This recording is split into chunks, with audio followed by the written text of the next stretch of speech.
hall meeting last year. He firmly believes that. Gene voted for the auto bailout. He voted to give our money to the automakers when they couldn't make money themselves.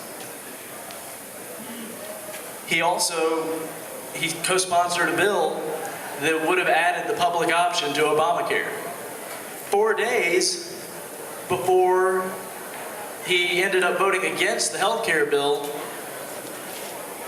he co-sponsored a bill that would have added the public option to Obamacare, saying he doesn't want to create new programs, he doesn't want to create universal health care, yet he put his name on a bill that would have done just that. Stephen, my Republican challenger, he says that he supports the Constitution, but you have to look at his voting record to see that he's really not the constitutional-minded candidate that he claims to be. He voted twice against eminent domain reform in this state. Twice. He wants to go against the Constitution and give your property to some big corporation for the tax revenues. He wants to take your land that you've worked so hard for and give it over to a company so that we can get more taxes in this state, instead of letting the company, buy the land itself without having to force you off of it. He also made it his slogan to fire Pelosi, but I have to ask the question, what happens if the Democrats still control the House after November? He's not going to be able to fire Pelosi then. And on top of that, we only get one vote, one choice. We can only vote in the elections that we're faced with here. We have no say on whether Pelosi ends up getting out. That's going to take 17, 18 other races to go the way of the Republicans or whoever else just to get her out. We can only make one vote, one choice. So why support me? Like I said, I'm from Hattiesburg, I'm in South Mississippi, and all my life I firmly believe that South Mississippi needs better representation in Congress. I firmly believe that Gene is not the representative that he's been claiming to be. He's not the blue dog Democrat he's been claiming to be for the past 21 years. The fact that he voted for the auto bailout, that he voted for the public option before he voted against Obamacare. He has said that Congress can do whatever they want to and that the Constitution allows it.